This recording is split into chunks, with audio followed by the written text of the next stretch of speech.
Man, what's good, family? Hope y'all having a blessed. I want to say some of y'all may be afternoon, but for us it's evening on Central Standard Time. But we are here, another installment of HBCU Fanatics.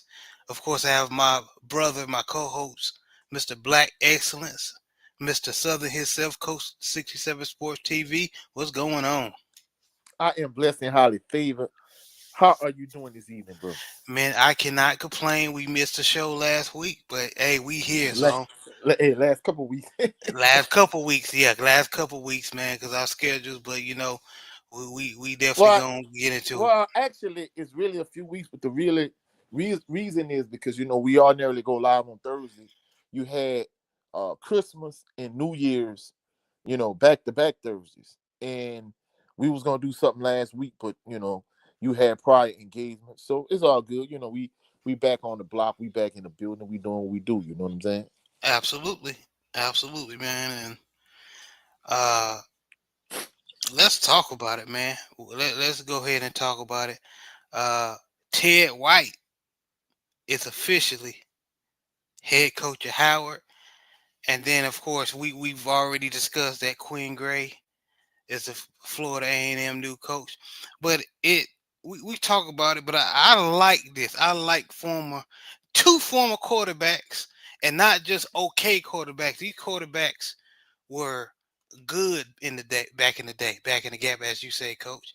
Ted White, 1996 MEAC Offensive Player of the Year, um, and he holds the all-time record of passing, career passing, and all-time record of career passing touchdowns and career passing completions. So he was the man back in 1996, Coach, 1995 to 1998. So, and then you got Queen Gray. Enough said. He was the man over there in Florida, Florida A&M. Uh, So, Ted Sweetflight White.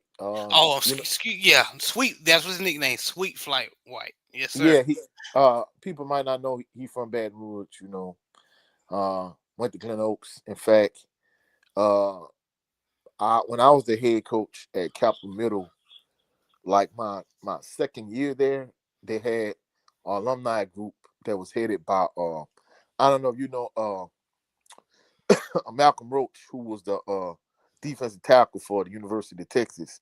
His dad is like a legendary coach Yeah, I in remember Malcolm Roach. yeah, his dad is a legendary coach in Baton Rouge. He had an older brother that when I was the head coach at Capital Middle, I didn't have no players, but they had dogs and they beat me like 55-0. Just kept running the score up. But it is what it is. But the next year I had a team and they had a quarterback camp, not a quarterback camp. I'm sorry, they had just a football camp just in general at my school. So I knew I had some dogs that year. I had a pretty good team. And basically, he came through there for a little bit. He was gonna have like his own camp unto himself. That same group was gonna have it the next year. But evidently it was some kind of like fallout between that particular group and my principal because they used to use the gym at the school all the time or whatever. And I think she was looking for, for some funds or whatever. And I think it was some kind of miscommunication or whatever. And they stopped rocking with our school or whatever because the reason why they was in such support was because all of them had went to Capital Middle. You know what I'm saying? And Coach Roach, the daddy Roach, him and just a little alumni group that all went to Capital Middle. A lot of those guys went to Capital High also. They just was coming through and showing love or whatever. And Ted White, he came through the camp for a little bit, but he really didn't stay long. He was real nice, whatever the case may be. But I'm not like, he was a dog back in his day. And, like you said, to see him and Quinn Gray, as head coaches, it's a sight to behold. And I mean, of course, FAMU is no longer in the MEAC, they're in the SWAC now. So I think on the east side of things, when it comes to, it's not just going to be Jackson State and everybody else. I think FAMU is going to be much improved under Quinn Gray, but it's Yes, going to be I interesting. think so. it's going to be interesting to see how Howard does under Ted White. With him being the starting quarter. I mean, him being a head coach and former starting quarterback. So I mean, it's we got a lot going on in HBCU football. Coaching changes, transfer portal closes tomorrow. You got some other news. Former SWAC legend, his son, coaching in the NFL. So we got a lot to talk about. Absolutely, man. Absolutely. And shout out to my folks coming in here. Big Red, he says, salute, fellas. What's up? Chris, my sister Chris, she said, hey, y'all. And correct me, Chris. And this sister right here, she's a Alabama A&M alum, I believe. Correct me if I'm wrong. But yeah, we got a Bulldog fan in here. Yes, sir. This is that type of atmosphere we want. All kind of alumni or HBCU Different fans. HBCUs. Yep. Yes, yes, Of yes, course, everybody that know me that rock with my channel, you already see the Columbia blue and the gold. You already know what I'm repping. You know what I'm saying? yes, sir. Yes, sir. And he said, "So nice, I did it twice." Yes, sir. Yes, ma'am. And y'all make sure, and even if you catch the replay, make sure y'all hit my like button, share, subscribe. Not asking for no money or nothing. Just hit my like button. I appreciate y'all. Um, but yeah, the changes are definitely gonna be interesting. But I definitely I don't because Howard, they went 5-7 in 2025 season. So it's definitely they Yeah, would like to get back to standards, like especially the year a couple of years ago, 1 or 2 years, that 1 or 2 years ago when they made it to the um a Celebration Bowl, but they lost to FAMU. Um, but even then, that season they barely made it. It was like a three-way tie in the MEAC, right, that year. So yeah, they're trying to get back to standard, man. And a lot of people believe that Coach White is that higher, and because of his background, his ties with Howard. So we're definitely gonna see. yeah. But do you think he's gonna have the same pool like TC Taylor or uh, the coaches that have shown that they made a difference? Well, I think TC Taylor, his situation is entirely different from the standpoint of basically Deion Sanders had laid a foundation for him at Jackson State, but he was able to take it and elevate it because despite what people might say, talking about how great coach. You're right, Coach. And let me stop you there. Let me revent that question because, like you said, and we talked about it. TC Taylor basically, don't get me wrong, got a good. He's a damn good coach. He showed it in his recruiting after Dion left, but Dion left the program in a good spot. So let me use Tremaine Jackson. So you think Coach White is going to be a Tremaine Jackson effect or Howard? Ooh, nah. I mean, that's kind of tough. Honestly, if I had to say any coach, any coaches would have that kind of effect, I would say it would either be one Marshall Falk, and I know it's not. Some people gonna be like, "Oh, that's a homer pick." No, I'm keeping it a buck. I think that would be one, and then two, the other individual would be Quinn Gray because I mean, Quinn Gray already showed what he was able to do on a lower level. Albany State, yeah. Yeah, at Albany State. I'm almost certain. I mean, you already know he got Isaiah Knowles. He brought in another big time quarterback, but it's gonna be interesting to see. I'm almost thinking Isaiah Knowles gonna start, whether he brought in another big time quarterback or not. But at the end of the day, uh, you know, I think it's easier to say with his situation, and even with TC Taylor, we talked about this. Jay Good and I behind the scenes. The third unofficial member of HBCU Fanatics. Like, it's really it's really interesting. Of course, JSU fans, like to think, all Mhm. right, hey, JSU this, JSU that. But had Willie Simmons stayed at FAMU instead of going up to Duke and being a running backs coach, and then eventually pivoting and going to FIU, who knows what position FAMU would be in and what position JSU would be in. So at the end of the day, uh, you know, it's kind of a what if scenario. You know what I'm saying? Yeah, go ahead and cook, coach. I'll be right back. All right, and and just to kind of elaborate, this just basically was a conversation that Jay Good and I was having behind the scenes when FIU was playing in their bowl game, and basically I'm like, hey, would JSU be having the same kind of success had Willie Simmons stayed at FAMU, because he had a lot of big time players coming in. Of course, he was gonna have to replace Jeremy Musa, but aside from Jeremy Musa, like he had a lot of good players coming in, transferring from the University of Florida, Florida State. He ended up taking a head coaching job at FIU, but he had players. I think he had like a player or two coming from FIU, from FAU, Florida Atlantic. So at the end of the day, and I think he had one player coming from the uni. So he had a lot of players coming from uh, Power Four, Power Five, PWIs, and it was going to be interesting to see if Jackson State was going to have the same success that they had, not this season, but the season prior to that, had Willie Simmons stayed. So at the end of the day, like, it's going to be interesting to see. It would have been interesting to see had Willie Simmons stayed, if GSU still would have, been a dominant team in the SWAC East, and not only that, but the SWAC overall. But it's going to be interesting to see. It's one thing I've been talking about on my channel in terms of the blue bloods of the SWAC, and basically the blue bloods haven't been blue bloods. Uh, Southern has not been Southern for quite some time, in my personal opinion. I mean, don't get me wrong, they done made some SWAC championship game appearances, but they haven't been in a Celebration Bowl once. Had won a SWAC championship since 2013. Even though I think the closest they really came, not year before last, not 2022, but 2019 against Alcorn State. I went to that game.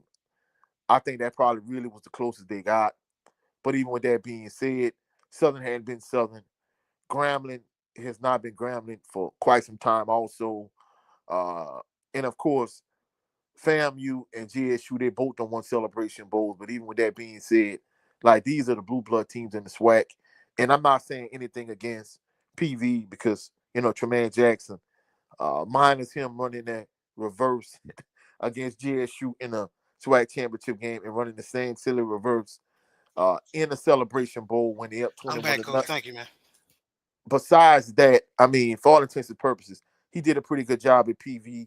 Eddie Robinson has been doing a good job at Alabama State. So my thing is, I just kind of want the SWAC to get back to being the SWAC. Let's keep it a buck. The SWAC hadn't been the SWAC, not the SWAC I grew up watching. And really, I'll probably say, but the last handful of years, the SWAC hadn't really been uh, a strong conference. And that's why a lot of MEAC fans think the SWAC is overrated, and they think it's a top heavy conference, because even if you look at this year, once you get past PV, JSU, and Alabama State, the rest of the conference was unforgettable. And I think for the SWAC to get back to being the SWAC, you got to have Southern, Grambling, Jackson State, and FAMU. They got to be the blue bloods that they've been. And of course, I want Southern to get back to being a gold standard of black college football. But I don't want them to do that, in a weak SWAC conference. I want the SWAC to be strong, and I want Grambling to be Grambling, and JSU to be JSU, and FAMU to be FAMU, and Southern just dominate everybody. But I want there to be more parity in the conference. And one conversation we was having on my channel is to get back to having that kind of parity.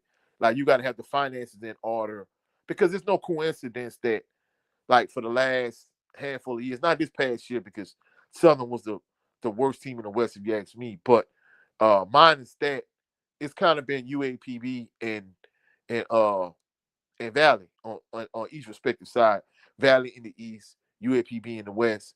And I think finances has a lot to do with it. I think if you want the conference overall to be strong, then the finances got to flow through, because in this NIL era, I talked about this in one of my recent live streams, that basically, legacy, tradition, and history. Like these young cats, they're not worried about that. They worry about the bag, they worry about exposure, they worry about facilities, and you got to really be able to bring that to these young kids nowadays. You know what I'm saying? So at the end of the day, I want the SWAC to get back to being a SWAC because you and I talk about this on this channel all the time. Like Mm-hmm. even though I think the SWAC is a stronger conference because there's more teams, and I think it's just stronger conference. A lot of MEAC fans just feel like the SWAC is all hype and the SWAC is overrated. And the SWAC is not what it used to be, if you ask me, to keep it a buck. Yeah, especially on your show, um, the tailgate party, you were Uh-huh. discussing basically how and you mentioned your brother Jay Good as well. Mentioned that the SWAC is very top heavy. Yeah, You it's know, very popular. so yeah, it'll be.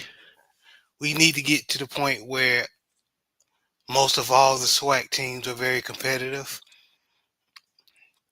especially so they can beat those Southland conference teams that you Oh, don't I'm not like. gonna lie. They make me sick.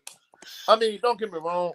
You want the SWAC to be strong in the Celebration Bowl and not fumble the bag the way Tremaine Jackson and PV did this year, or the way Deion Sanders did the 2 years he lost to North Carolina Central and South Carolina State. But even with that being said, it's like not just against the MEAC and the Celebration Bowl or the SWAC MEAC Challenge, but when they play against the Southern Conference or just they play out of conference in general, it's like, man, if you look at the SWAC record, especially once you get past the top teams in the SWAC, like man, the SWAC is a conference. The record is horrible in non-conference games. So, man, the SWAC got to get back to being just more than like a 3-4 team conference. I mean, don't get me wrong. Like I say, I want Southern to be Southern, Grambling to be Grambling, FAMU to be FAMU, and JSU to be JSU. But I want more parity in the conference from the standpoint of, yeah, I still want PV and Alcorn State to be strong. I still want Alabama State to be strong. Even though Alabama and A&M are in that. I mean, don't get me wrong, you have a couple teams at the bottom, but even if Chris Dishman could get Texas Southern to being a stronger team, uh Terrell Buckley can have a stronger Valley team. I mean, you don't want it to be when anytime they play against a Southern Conference team like a Nicholls State, a Northwestern State, a McNeese State, a Southeastern, those type of schools. Hey, the SWAC gonna lose. Like, nah, and I can't stand, especially when Southern loses Southern Conference team. I don't like it when SWAC schools lose Southern Conference schools, period. But especially not Southern, especially not losing to Nicholls State. I ain't gonna lie, I was so heated when Southern got blown out last year by Nicholls State. And even though Nicholls State gave LSU a tough game until LSU pulled it away, like at the end, and they beat the brakes off of Southern. Really, that was their whole season. Really, it's like they only really got up for them 2 games. Yeah, yeah, you're right. Um, Especially with Fairview A&M lost to uh the new Southland team, the University of Texas Rio Grande Valley, which they had a good. They ain't gonna lie, they had a historic, good year, just for starting their season. They're the first NFL team ever. I'm an NFL college team ever, college program ever to be that successful. Um, but yeah, the SWAC does not need to be top heavy. So that's why I'm hoping that Terrell Buckley does his thing with Mississippi Valley, and I know it's going to be a long, long Ooh, he got hill he to got climb, he but got a tall mountain to climb. I hope they give him time, man. What's up, Brett Fox? He said just coming through the show, support brothers. Man, Uh, salute to the brother Brent Fox. yes, sir. Hey, brother Brent, I'm gonna hit you up behind the scenes. I want give you some games, some info. But back to what you were saying. We talked about Jay Good and I talked about this behind the scenes, and he was looking at uh PV's upcoming schedule this coming season. Whoo! I'm not gonna lie. Hey, Tremaine Jackson really is confident in his coaching ability because they really got a gauntlet coming up in terms of like the schedule that they have scheduled for 2026. We're not gonna get in depth in detail in terms of the PV schedule yet. But the thing about it I'm was sorry, Coach. Keep cooking, man. the thing that Jay Good didn't like was the fact that Southern is gonna be playing Louisiana College. And for those individuals that don't know, Louisiana College really isn't like, I would say it's a Division II school, but I don't even think it's really Division II. It's more like a Division III school. It's a school in Louisiana. It's not too far from one of the high schools I used to coach basketball at. And basically, they playing against Louisiana College. I had a younger cousin that played at Louisiana College, whatever the case may be. I think they play against Louisiana College the week after they play against the University of Houston. So they're gonna play against the University of Houston in a away money game at Houston, and then the following week they come back to A.W. Mumford Stadium for the P. Richardson Classic, and they Right. play against for the P. Richardson Classic. They play against Louisiana College, and basically Jay Good is like, from his personal perspective, he feel like if you're a blue blood, you should move like a blue blood. When you play against schools like Southern have played in the past, like Lincoln, Allen, Savannah State, Virginia Lynchburg, those are what he called empty calorie wins. Like basically, is a is a stat padding game, and it really does nothing for your program in the long run. And I'm like, I say, I understand what he's saying, but he got to realize Tremaine Jackson was more of an established coach coming in to PV, even though PV had one. I mean, this thing people don't realize, like PV wasn't like a bad team. Bubble just couldn't get them over the top, and it had been a SWAC championship game. Whereas the thing with PV, it didn't completely fall out the bottom, but they was ready to elevate their program, so they brought in Tremaine Jackson, which was a smart move. Southern did the same thing from the standpoint of bringing in Marshall Falk, but this was a historically bad Southern team. This was the worst Southern defense I've seen in my entire life. So it's difficult to expect Marshall Falk to go through a brutal gauntlet type schedule like year one, whereas this is year two for Tremaine Jackson. But even with that being said, I think it's more than a 1 year head start if you look at Tremaine Jackson, because Tremaine Jackson already has a body of work. Even though Marshall Falk has assembled an excellent staff, like essentially this is his first year as a head coach. So to expect him to move like Tremaine Jackson moving right now, I felt like that was too much. Now, if he moving like that year three or something, yeah, you shouldn't be playing on Louisiana College year three. Worst case scenario, you playing comparable MEAC and Southern Conference teams. Like maybe you play like a Hampton. We're gonna talk about Hampton later on because Jalen Woods is committed to Hampton. You know, uh, former Southern University starting quarterback. But if you playing teams like maybe Hampton, or you playing like a Tennessee State, or you playing even like maybe a Norfolk State or whoever, and maybe you playing like maybe a couple in-state rivals like Northwestern State, Nicholls State. Even though I'm not big on the Southern Conference games, I prefer to play HBCUs. But even with that being said, if you play a few non-conference games like that, all right, hey, you moving like a blue blood. But if you playing like Louisiana College, and more than likely, if they playing Louisiana College for the P. Richardson Classic, if they were smart, they'll probably play another weak school for homecoming. Because truthfully speaking, you lost homecoming this past season, and you know the thing Roman Banks has been saying is he don't want to play a cupcake team for homecoming because people leave early. Hey, look at last year for homecoming when they played against Alcorn State. Once that they had the nail in the coffin, Scotty was out of it because guess what? The traffic around campus just was chaotic. So at the end of the day, even with you moving the homecoming game up to, the homecoming parade, like the Sunday before homecoming itself, it still didn't ease the traffic none. So at the end of the day, you might as well play against a weak school so people can get out. One, you get a guaranteed win, but not only that, people can get out the traffic early and go enjoy the festivities or whatever they're gonna do. Or like myself, go home. So at the end of the day, like I don't think it really benefits, you to play against play a strong SWAC opponent for homecoming if you Southern. But at the end of the day, I just kind of want, the SWAC to be a stronger conference. But not only that, but I want the Blue Bloods to move like Blue Bloods.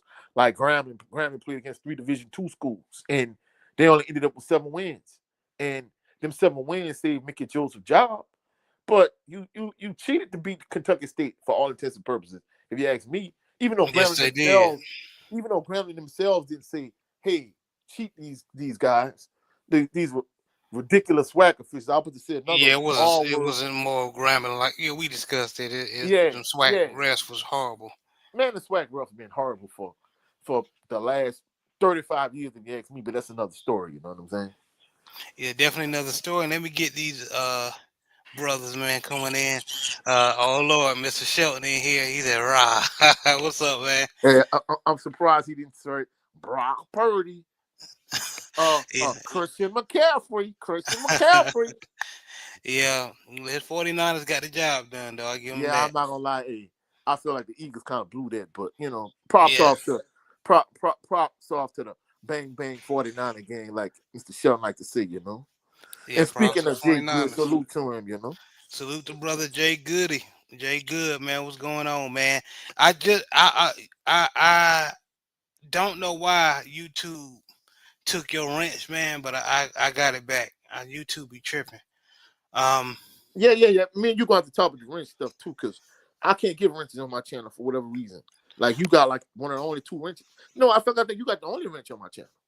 But we're gonna talk about that behind the scenes though, you know what I'm saying? I got you. I definitely got you. The Road Pod was good, man. Hendo was good, man. All these dope content creators, man. Appreciate y'all coming in. Please support these brothers.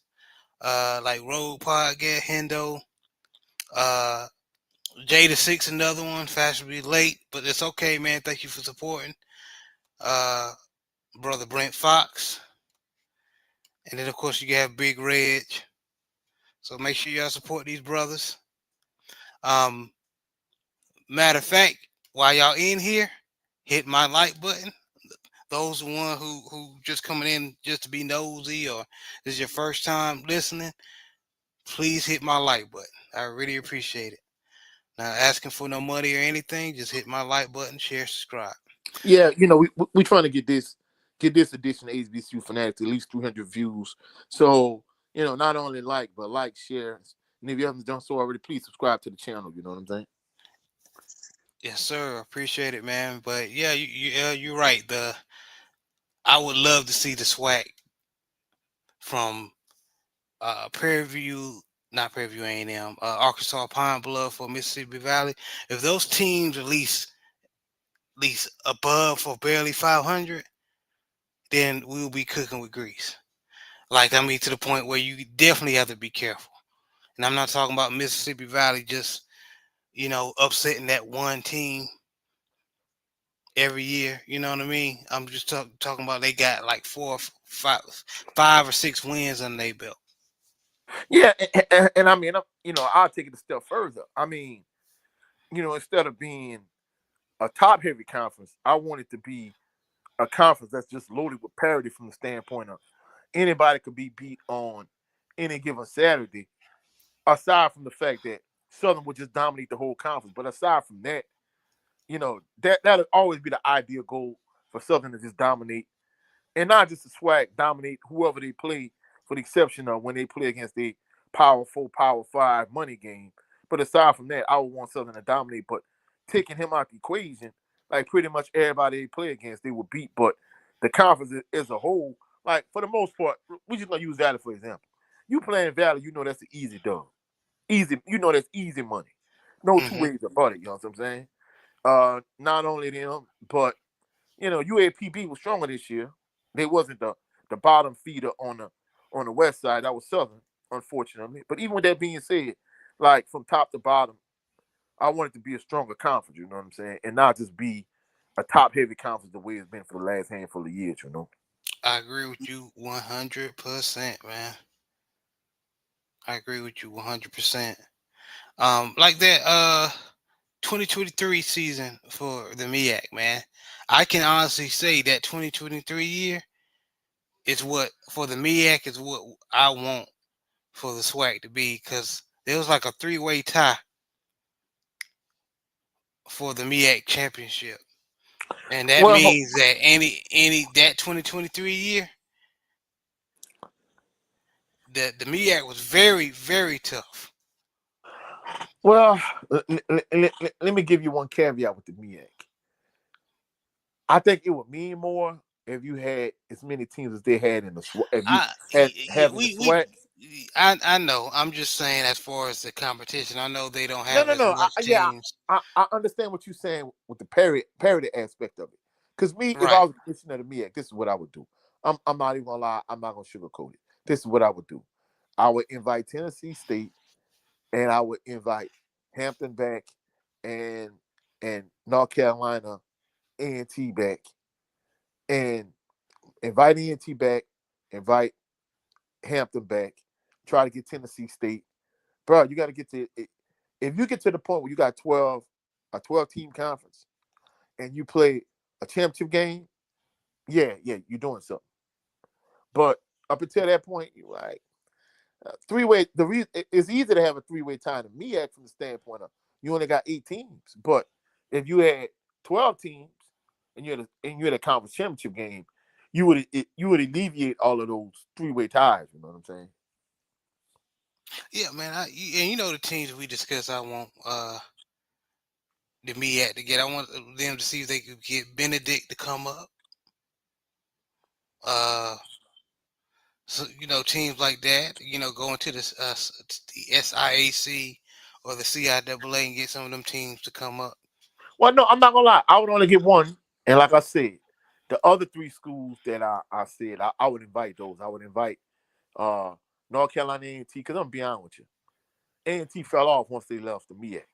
I Yeah. would try. I would try to get them back. I would try to get Hampton back, and I would try to see if Tennessee State would be interested in coming through. I agree. I agree with that. I definitely agree. You just make things more interesting. Definitely. But let's talk about the transport portal craziness that's going on. The transport portal has been going crazy, not just in FCS HBCU, but in the whole college football world. But especially HBCU, man. What some of the surprises that have you seen that as far as we know about Jackson State losing a lot of their players, but for example, Andrew Body leaving Alabama State, that was a little bit of a surprise for me because he did he minus his injury before he injured himself again, he was balling. Well, speaking of like individuals, we're just gonna kind of touch on Jackson State for a little bit. Former Jackson State wide receiver uh, Isaiah Spencer. He loved Jackson State and went to Virginia Tech. He's leaving Virginia Tech to go to Ole Miss now. Mm, And former Jackson State punt kick returner Travis Terrell Jr. He committed to Purdue. Uh, Ahmad Miller he committed to Syracuse. Syracuse, yeah. Former Southern University quarterback Jalen Woods he's committed to Hampton. Uh, who else? Former Southern University wide receiver Darren Morris he has committed to Boise State. Kind of odd you go from Southern to Boise State, but oh well. And another big bit of transfer portal news. Somebody was telling me a Texas A&M running back is transferring from Texas A&M to Southern, and I got excited. I'm like, ooh, Le'Veon Moss? They was like, no, Ronnie Crosby the third. I'm like, all right, Ronnie Crosby the third, he cool, but I'm not gonna lie, I really was looking for Le'Veon Moss. And when I told Jay Good Le'Veon Moss, Jay Good was like, that's a football name, if any. Le'Veon Bell, Randy Moss, or Santana Moss, Sonoras Moss, whoever. But he was like, Right, right. that's a heck of a name, you know what I'm saying? But I'm not gonna lie, when they say Texas A&M running back, oh my goodness, I thought that was former Struma running back. Because I was the head football coach at Struma Middle at one point. Le'Veon Moss, I thought it was him, but it's Ronnie Crosby the third. But it's been a lot of movement, truthfully speaking. A lot of different fan bases are excited about certain players. Like Southern got this former 3-star Louisiana Tech wide receiver, Dejon Smith from New Orleans. A lot of teams been getting players. Former Texas Southern quarterback KJ Cooper signed with USF. Southern got this 3-star offensive lineman, Zuri Madison, that played for the University of Arkansas State. He from Lexington, Kentucky. He coming to Southern. Cameron McCoy, former Southern University quarterback, he hit the transfer portal because Southern brought in a great deal of quarterbacks. Word on the curb is that former FAMU quarterback RJ, I can't think of his last name. RJ, what's his face? Somebody was like, hey, he visited Southern. That's something we could be looking at tomorrow. They wouldn't confirm nor deny him signing with Southern, but hey, from what I heard, R.J. Johnson III. yeah, RJ Johnson the third. From what I'm hearing, like he could potentially may have signed with Southern. We don't know yet because the portal closes tomorrow, at least for this phase of it. And let me bring something else that we touched on a lot, but I want to bring something up again, because watching the playoffs, man, you heard a lot of players like Andrew Jones, who used to be with Grambling linebacker, was balling out at Ole Miss. So, and he was a preseason Butt Kits award preseason watch list. So he went from Grambling. He was poached. Yes, I said the word poached from Grambling State to a Power 5 school. And me and Coach Ben talking about how a lot of these players are poached, especially the ones that have the all of them are talented, but the ones that just stand out, has that playmaking talent, are poached from these HBCUs like Andrew Jones or Jamari Taylor from North Carolina Central, and so on and so forth.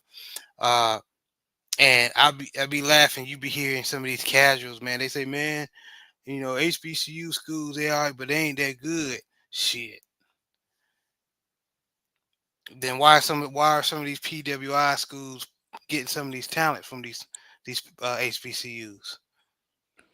Man, look, whether people acknowledge it or not, or people want to admit it or not, with the transfer portal and NIL is wild, wild west, and a lot of Power 5 schools are using HBCUs to add depth to their roster.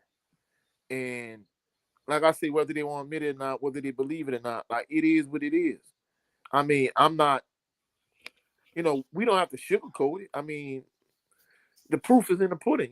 We could sit here and name guy after guy that left from the SWAC and ended up leaving and going. Like, just for example, right? Former Southern University defensive back Traylon James committed to LSU. Now, don't get me wrong. He's from Baton Rouge. He went to Madison Prep.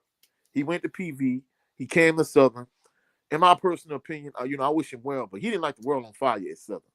Now, a couple people pointed this out to me. They was like, really, coach, he was out of position. Traylon James is really not a cornerback. He's more of a safety. And I'm like, all right, I can respect that. But even with that being said, for him to go to LSU, the only thing he's really going to do is, I don't want to speak ill of him. I wish him well. But only thing he's going to do is either A, play special teams, or B, a scout team player. Because just think about it. I mean, if I compare him to like, I'm going to say Jerry Wilson Jr. from Southern. Mm-hmm. Jerry Wilson Jr. stood out, was a standout safety and cornerback. He played years for the Miami Dolphins as a nickelback. I mean, years and years and years. I don't see Traylon James being on the same level as Jerry Wilson Jr. You know what I'm saying? Mm-hmm. And I didn't even mention, guys like Lenny Williams, Danny Johnson, guys of that caliber. Definitely, I didn't even mention Aeneas Williams. You know what I'm saying? So at the end of the day, no disrespect to him, but I feel like LSU is using somebody like that to add depth to their roster. And I mean, even we talk about Deion Sanders. You can say what you want. He another one. He keep eyes on the SWAC. Yeah. Grambling had a very good kicker. Man, that boy ended up leaving Grambling to And go. going to Colorado. Yeah, John McCormick. He ended up leaving Grambling to go to Colorado. I mean, if you got a kicker that a SWAC kicker making 50+ yard field goals, hey, Power 5 school gonna drool all over him. You know what I'm saying? So yeah, so Deion keeping eyes on the SWAC, so he was able to get John McCormick from Grambling to Colorado. So at the end of the day, and like I said, even if you look at other examples, like I said, Ahmad Miller went to Syracuse, Travis Terrell Jr. That went to surprised me. Purdue. Ahmad Miller was he was the, and maybe the backfield was crowded, maybe for the money, but he was that dude in the backfield at Jackson State, and that surprised me. And of course, people listen to me like, well, man, duh, young brother trying to get paid or better opportunities, but still, man, he was one of my favorite running backs in the SWAC this Oh, oh, past oh, year. oh, big facts. I mean, he definitely, he definitely not a jag by no stretch of imagination. Like, he that guy. But like you said though, the backfield was crowded, and maybe he didn't feel like he was getting enough touches. And then not only that, you got to realize a lot of these guys, people are in their DMs as we speak. You know what I'm saying? Yes, So sir. Yes, sir. I mean, even you know, a lot of people speculating that Ricky Collins was going to leave Syracuse and come to Southern, former LSU quarterback. They speculated he was going to come to Southern. Then they said he was going to go to Grambling, and he ended up at Kennesaw State. I guess Kennesaw State had a bigger bag for him than Grambling. You know what I'm saying? Zion Chris, another Baton Rouge guy. He ended up going to ULL. Then he ended up going to University of Houston. It was speculated that he was going to come to Southern, but he ended up going to Tulane. So at the end of the day, you know, I talked about this on my channel. Don't get me wrong. I'm not saying tradition, legacy, uh, history, all of those type of things when it comes to HBCUs is meaningless, it's pointless, it's irrelevant. But when it comes to these guys looking to uh, you know, go to school, like they're looking for the bag first, maximum exposure second, and then in addition to that, they also looking for uh, facilities and resources. So these are some things you got to take into consideration. That's why, some of these cats, you know, And bro, coach, they young running back, they're young promising running back. As far as regarding Jackson State, that they're excited about, and special teams ace, Travis Terrell Jr. committed to Purdue. yeah, I say that already. Yeah, I If said you that. did, my apologies. That maybe you said it and it didn't hit me like it No, should. yeah. Um, He transferring to Purdue, but this that's another thing I want. crazy, bro. This another thing I want to talk about. That's Uh, crazy. Go ahead. They got a defensive back from Jackson State named Kamari Rogers. He entered the transfer portal with a do not contact tag. His rep, Coach CJ Bailey, tells Chris Hummer. So essentially, what that means is, I don't care what nobody say. Somebody slid in this young man DMs, and as far as I'm concerned, they made like a deal. So he entered in the transfer portal, and basically, he already got a deal in place to go somewhere else, right? Hmm. Now, you cannot tell me this is like not highly illegal, bro. Yeah. Because he entered the transfer portal with a do not count. I mean, to me, the purpose of entering in the transfer portal is so teams can recruit you and try to get you to their school. So it seems like Coach, he already got a you deal. you hitting on something, because I even though this is not HBCU, but I can't we can't let it get past us. Jordan Seaton, Colorado's top left tackle. He's one of the ones saying he's gonna stay at Colorado with Dion. He ain't going nowhere. A couple of days ago, he jumped in the portal, and like you said, because somebody jumped in his DM and showed him that money, and he said, "Fuck this," and he jumped ship. Like Jay Good said, lawlessness. It is brutal out here, man. It is. And then the thing about it is, I talked about on my channel how, you know, when Perry White was on the Jaguar journey this past Saturday, he had attorney Tony Clayton.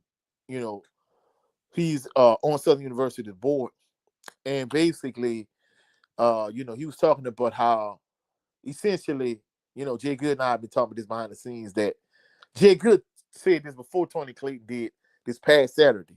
And basically what he was saying is, he was like, Coach, at some point, they're going to put a cap on the NIL in terms of the amount of money players can receive. Because you remember the Underwood kid from the state of Michigan, he was supposed to come to LSU, and LSU had promised him $7 million.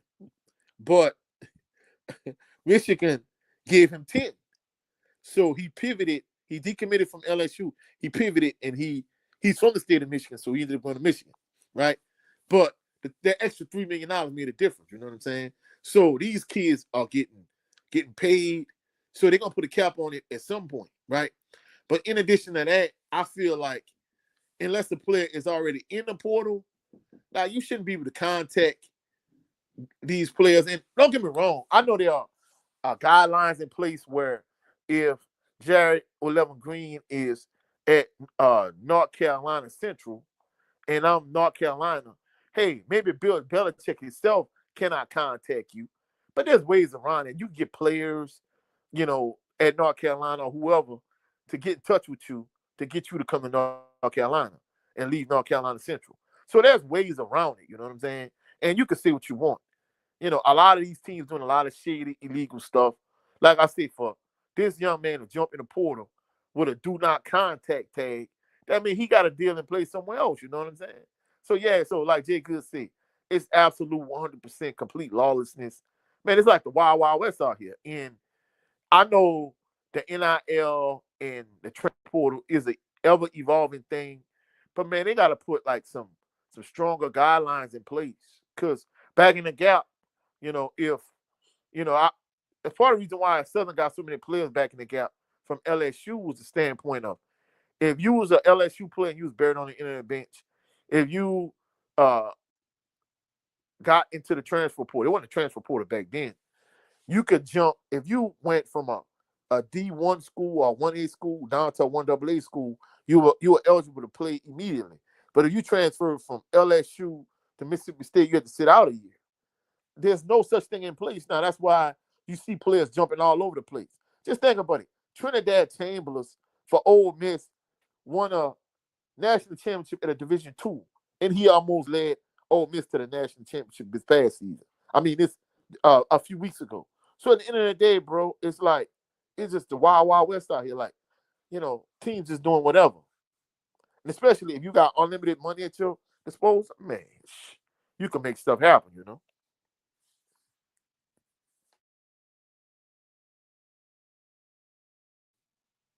You on mute, bro? Yes, I am. My apologies, but yeah, we're seeing it right before our eyes, bro. Yeah, Yeah, it's crazy, bro. it's great. Yeah. Um, Jay Good said the transfer portal says otherwise in regards to the HBCU stigma. Yes, sir. Yes, it does. Andrew Jones left Graham and slid to Ole Miss. Yes, and he balled out too at Ole Miss. I give him that. Uh, Complete lawlessness. Yeah, Jada Six yeah. said if Ole Miss didn't have any uh old defense, he could have led them to an upset. And Olay defense, yeah, Olay defense, he could have led them to an upset. Yeah, yeah, you're right. I mean, well, don't get me wrong. I'm not gonna lie. Miami let them hang around because Miami just had so many stupid penalties. I say, dang, but these boys look like Southern from this past year out there. Like, come on, man, you can't be committing this amount of penalties in a Final Four game in the college football playoff Final Four game. It's like, come on, bro. Like, what are you doing?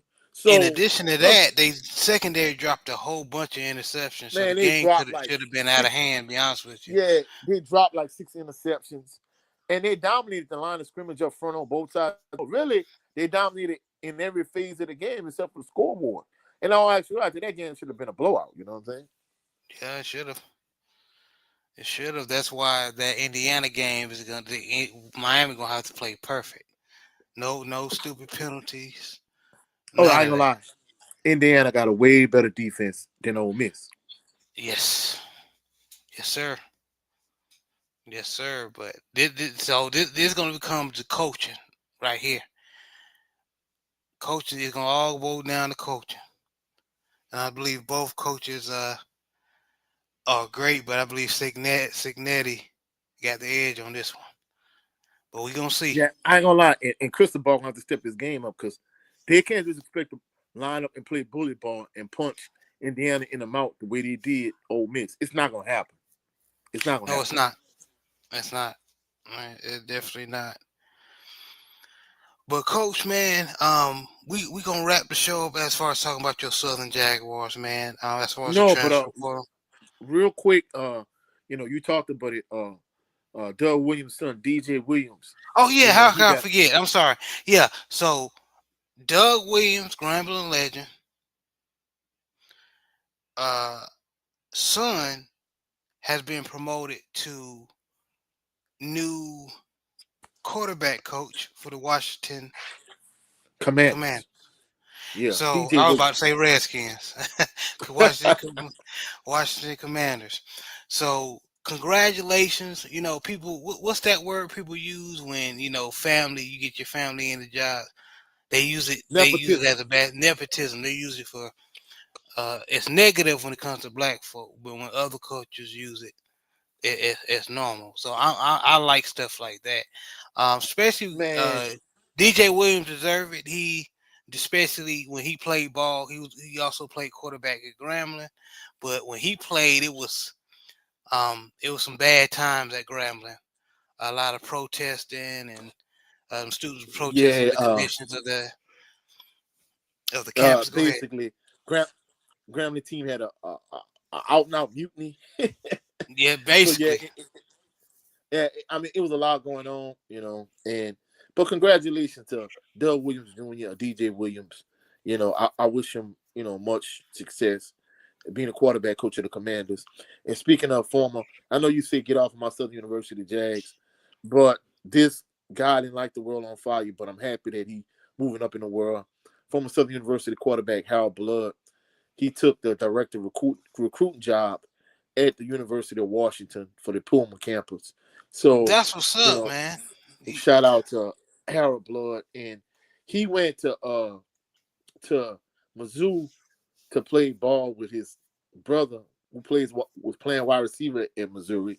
But since he got promoted to this, since he got the position he got in Washington, his brother is transferring from Washington from Missouri to Washington to be with him. So shout out to Harold Blood and his brother. Yeah, shout out to the Blood Brothers, man. J6 said Miami's both sides of the trenches are all top 50 draft picks. To be fair, yeah, that's why it's gonna be interesting, man. Um, he also said especially when the Panthers get Ruben Bain. Okay, Ruben Bain gonna be a dog in the NFL. Mark my Oh no, I'm words. not gonna lie. Hey, Miami, that's one thing I can say about Coach Cristobal. Like, he got dogs in the trenches up front on both sides of the ball. But I don't think it's going to be as easy for them to dominate Indiana the way they did Ole Miss. I think they're going to have to step their game up because not only that, but Indiana has a much better defense than Ole Miss. I mean, think about it. And August if that, came out hey, there. coach, eh, just to, because I know where you're going. In addition to that, coach, if that pass rush don't get there, that Indiana wide receiver core ain't no joke. Yeah. And I'm not, and that's the thing about it. You know, uh, we could say Mendoza, he won a Heisman Trophy. I'm not gonna lie, Mendoza a dog. But I'm not gonna lie, Trinidad Chambers made a heck of a lot of plays. In many instances, Miami should have sat Trinidad Chambers, but Chambers kept making plays. You know what I'm saying? But the thing I was getting ready to say is, just think Dante Moore, what is his name? The Moore kid from Oregon. First Yes, pass he sir. made, hey, Indiana intercepted it and went for a pick six. So I'm not gonna lie, like uh the kid from Georgia, what his name? Beck, huh? Hmm. Yeah, he gonna have to step his game up big time against Indiana defense. Like the performance he had against Ole Miss is not gonna cut it against Indiana. That's true, man. And yeah, I'm telling you, all three of Indiana's top wide receivers can and will route any DB up. Yes, sir. Yeah, You and I'm not gonna lie, hey, uh, and Miami secondary. Don't get me wrong, two of their guys got ejected for targeting, but they gave up a lot of plays in the secondary. So yeah, that's a very interesting point because I'm not gonna lie, I got to the point they were playing way off. I'm like, man, they're like Southern defensive backs out there, and Ole Miss just kept making play after play after play in the secondary. yeah, man. And JD6 mentioning the wide receivers like Elijah Surratt and Omar Cooper Jr. But the one you need to watch is Charlie Becker. Becker will break the game, especially if you focus on just them two. But you're right, Jada 6. Louisiana accent oozing out here. Yeah, that's my brother.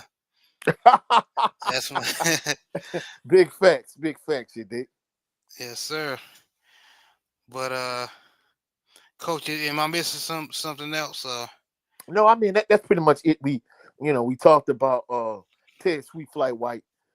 We talked about the SWAC not being the stronger conference as people think it is. We talked about the transfer portal. We talk about DJ Williams. That's pretty much it, bro. All right, and y'all make sure you hit the like button, especially for people that coming in and catch the replay. Make sure you hit the like button, share, subscribe. I appreciate every little support I get. I thank you. I'm trying to get to 500. But I appreciate We're all gonna say y'all, by the man. spring, 500 Yeah, subscribers by the spring. by the spring. But Coach, let everybody know where they can meet you. See you. You could catch me at Coach 67 Sports TV on all social media platforms. However, I am primarily here on YouTube. Uh, Definitely always talking about HBCU football, but I'm predominantly giving it to you from a Southern University perspective. And on Saturday, I'm gonna do another live stream, so y'all come through and rock out with me, you dig? But y'all have a blessed and phenomenal evening. Salute to all the HBCU fanatics. Salute to the awesome and amazing LDBC. Y'all have a blessed and phenomenal evening. You dig? Yes, sir. Yes, sir. Shout out to the mighty LDBC. This has been another installment of HBCU Fanatics. Y'all be blessed.